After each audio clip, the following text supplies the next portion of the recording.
Hello and welcome to this edition of TLBTV. I'm Noah Gross. And I'm Rachel Hirschheimer. A triple overtime winner, an upset over a ranked team, and senior day for the #1 team in the country. It was a busy weekend for Maryland sports.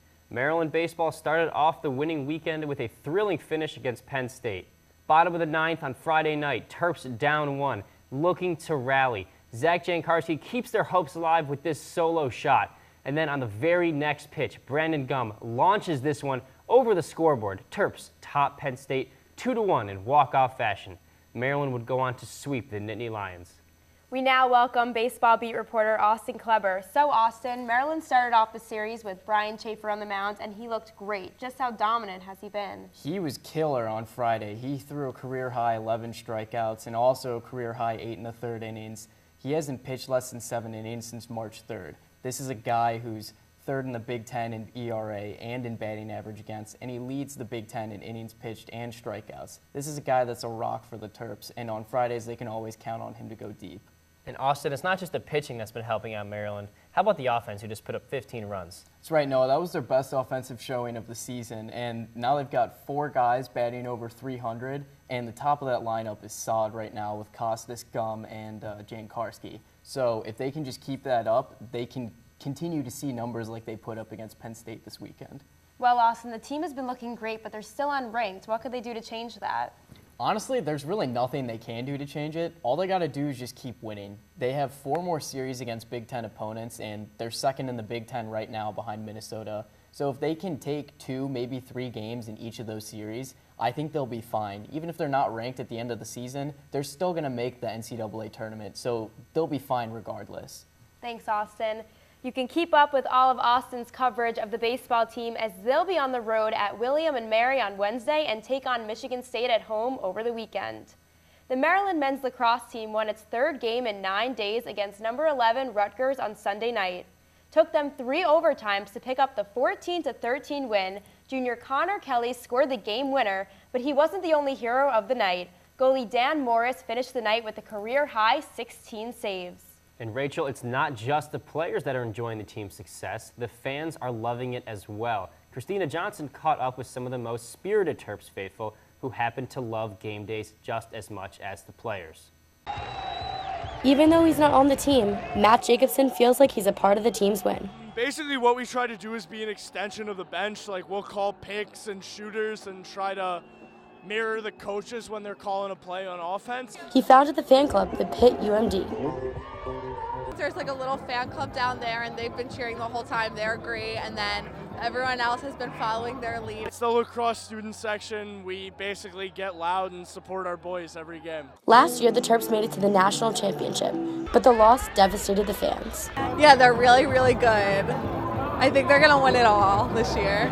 I think this year we got a good chance to make it back again. Do our best to kind of grow the game and get people out here and support our boys. For the Left Bench TV, I'm Christina Johnson.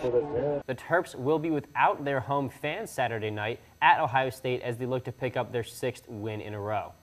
In almost 4 years with the team, the 9 seniors on the women's lacrosse team have won 2 national titles and posted an undefeated record in College Park. On Saturday, it was senior day, and that remained true. The top-ranked Terps cruised past Ohio State 18-9, improving to 15-0 on the season. Senior attacker Caroline Wannen played a big role in the win. Fellow senior Zoe Stukenberg added a pair of goals as well. And it wasn't just the seniors. Junior Megan Whittle and freshman Callie Hartshorn each found the net 4 times, a great way to honor the graduating class. Each of them has such a different role on our team, but they're all such great people. They're all very positive and had a huge impact on this class and this team's success, this program's success for the last 4 years. The past 4 years have been the best 4 years of my life, and lacrosse has made that so much better. So it was pretty emotional, but we know we're not done yet, and we'll be back on our field for Big Ten, so we're pretty excited about it. It's really hard to put into words what it means to be a Terp and what these 4 years have given to all of us. You know, I think like as people, as students, as athletes, as just, I don't know, friends and sisters and part of this, members of this Terp family, it's been the just most unbelievable experience. We're now joined by Max Marcilla to talk some women's lacrosse. What kind of an impact has this senior class had on the program? Well, as a whole, just a lot of wins, a couple of national championship appearances, but on this year's team in particular, I mean, you look at some of the seniors, Caroline Wan and Zoe Stukenberg, combined 99 points this year. And then on the defensive end, Nadine Hadnaggy, second on the team in caused turnovers. That trio really throughout the year has just been spectacular.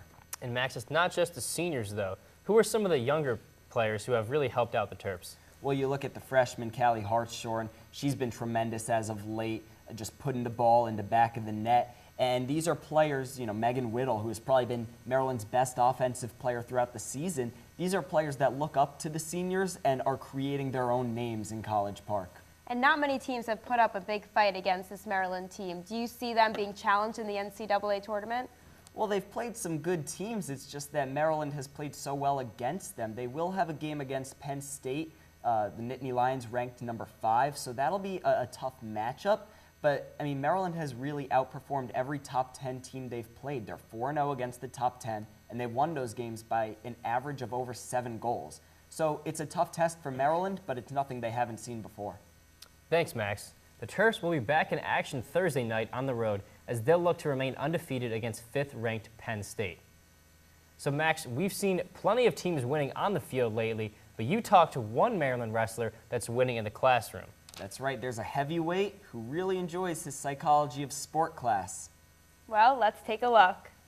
A decorated heavyweight on the Maryland wrestling team, sophomore Yusuf Hamida has had success on the mat. His efforts in the classroom are just as impressive. I would say that Yusuf is truly your, what we would like to call an honorable student athlete. Brown's Psychology of Sport class teaches Yusuf and other UMD students about proper mentality in sports. I'm tough then, I can do this, and I can beat these guys, you know, and kind of have that, almost try to get a mental advantage from that class, and noticing that, like, you know, I'm not doing this because I'm weak-minded, you know, I'm doing this because I'm strong-minded. Brown has made sure to use Hamida as an example in the class. Back in May, when Hamida made the NCAA championships, Brown asked the class to applaud him. He was taken back by that I would do something like that, but just to understand the sport of wrestling, it is probably the most grueling physically. Brown also put Hamida's name down on an exam to reward him for his success. You have a little stress coming into exam day, and you see that one answer, you kind of smile, and it's like, all right, you know, that's pretty cool. You know, you can just cross it out because that wasn't what the question was asking. The class has reinforced the importance of education for Hamida, an academic All-Big Ten honoree. You know, that delayed gratification, you work hard now for wrestling, work hard in the summer, work hard in the spring, you know, for the time in March. Same for school, like, you know, you're constantly, you know, working towards that exam, working towards those finals, working towards those grades, so you set yourself up for life later. Great stuff, Max. Really impressive to see what Hamida can do on and off the mat. Absolutely, and keep in mind, he's only a sophomore going into his junior year next year. It'll be fun to see what he can do. Thanks, Max. From the mat to the track, 8 members of the track and field team took first place finishes at the Hopkins Invitational on Friday. Alex Squarini took first in the 800 and 1500 meter races. Hazem Miawad took first in the men's 400 meter dash, posting a new personal record. Claudio Ababio placed first as well, winning the women's shot put. The Maryland softball team has had a tough year, just 9 wins in 40 games, but picked up 1 in a 3-game series against number 18 Michigan over the weekend. With the win, head coach Julie Wright picked up her 200th career victory. That's right, Noah. A big milestone for Wright. On Friday, the Terps were nearly blanked by Michigan's ace, Megan Betza. She fanned 14 Terps in a 5-1 win, the lone run coming on an Anna Kufta solo shot. The Terps held on to the win 2-1 on Saturday before falling 4-3 on Sunday. I told him I was proud of him. I told him we can flip this. You just have to take this game forward and bring this game, what you did this weekend, to every single game we're going to get ready to play. Softball reporter Ryan Homler joins us now. Ryan, Maryland lost this series, but what can they take away from this weekend? I think there's a couple things you can take away. The first would be the pitching. Seniors Hannah Dewey and Madison Martin, who have struggled at times this year, were great, really limiting a Michigan lineup that had 5 players hitting over 300. And the second would be the defense. The Terps only made 1 error in the 3 games when they came into the series ranked last in the Big Ten in fielding percentage.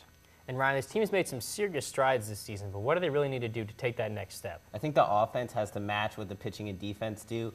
Anna Kufta and Julie Strange had big hits this series, but the rest of the lineup was relatively quiet. If the 4 through 9 hitters can start to produce, Maryland should have an easier time scoring runs. It's a long shot for the team to make the NCAA tournament, so what can they play for the rest of the season? Well, obviously, you want to grow and improve. This is a team with a lot of freshmen and a lot of seniors, so as we get into Big Ten tournament play, Maryland's going to want to play their heart out for these players who this is their last go-around. Thanks, Ryan. Softball doubleheader at Rutgers has been postponed from this Wednesday to the following Wednesday, so they'll be back in action this coming weekend at Indiana. The Maryland tennis team took on Rutgers Saturday after a well-deserved 6-day break. Let's find out how they did. Evan Regrodsky had the coverage. Hey, this is Evan Regrodsky back here with TLBTV Overtime. I'm outside here at the Maryland Tennis Center where the Terps just clinched their most wins in a single season in program history with a win today over Rutgers. Quite an accomplishment for the Terps. Let's see how they got it done. As usual, we started things off with doubles play and the Terps came out dominant. They got a win from their team of Alexandra Stanova and Christina Havsepian, and then clinched the doubles point with a win from the team of Ekaterina Tor and Caroline Williams to take the 1-0 lead. The Terps continued their dominance in singles play. Christina Havsepian started things off by picking up a win in 2 sets. Ekaterina Tor was not far behind as she won her match 6-3, 6-1 to put the Terps up 3-0. Then with one more win needed to clinch it, Arnell Sullivan did just that with a 6-1, 6-2 victory, and just like that, the Terps set their record for most wins in a single season. I think we're just so tight-knit that we're just doing it all for each other and with each other, and I think that's been huge this year. Even though the Terps had already clinched the match, they still got late wins from Alexandra Stanova and Kate Yelmanyanenka to finish off a dominating day.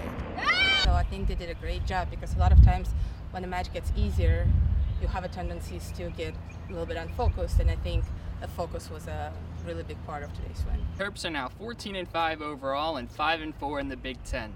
They will look to finish out strong next weekend in their final 2 matches at home against Minnesota and Wisconsin. The Terps tennis team has 2 more conference matches before they head to the Big Ten Championship in Illinois. You may remember Gymkhana from a halftime performance at the Terps Gold Rush game against Ohio State. Victoria Connor and Sarah Malinow caught up with the flipping family. From gymnastic experience, I came in with nothing, and now I'm doing double flipping skills with twists in there and stuff that I never would have imagined. My name is Andrew DeRocher. I'm here for Gymkhana practice. This is actually my 2nd year as president. We are an exhibitionary gymnastics acrobatics troupe. It's kind of like a baby cirque type thing. We practice 5 nights a week, and our whole message is healthy living. So everybody that's in the gym right now, that's on our team, has pledged to be drug, alcohol, and tobacco free. We're an outreach program with the School of Public Health. It's very rewarding once we go out to schools and get to interact with the kids. That's the best part. So when I came to Maryland, I came to check out Gymkhana because I knew it was cool. I've been doing flips with Gymkhana ever since. I'm a senior now, freshman year I joined. I do our double mini trampoline act and our teeterboard act. My favorite being the teeterboard. It's tough not to get addicted to flipping once you've gotten started. It's cool to watch people come in with nothing and then just build a skill set through the years, just from learning from everybody else that's on the team. It's cool. To close out the show, we welcome back Juan Herrera to bring us one final thought. Take it away, Juan. Thanks. With the NBA playoffs underway, I'd like to shout out the only Terp in the postseason, former Maryland small forward Jake Lehman. For those who didn't know, Lehman is currently on the Trail Blazers roster for their first-round series against the Golden State Warriors. I'm not sure if we'll get to see the floor in the series, but Lehman did drop 17 points in less than 8 minutes earlier this season against the Warriors. So maybe Coach Terry's thoughts will remember that and give Lehman a shot in the playoffs. Well, Juan, as a Cavs fan, I'd be more than happy to see Lehman and the Blazers take down the Warriors. I'd love to see former Terps do well, but I gotta say, guys, I'm a big Steph Curry fan. Curry versus Lehman would be quite the matchup. Agreed. Well, that will do it for TLBTV. I'm Rachel Hirschheimer. And I'm Noah Gross. Thanks for watching. Make sure to keep up with all of our coverage on Facebook and Twitter at The Left Bench.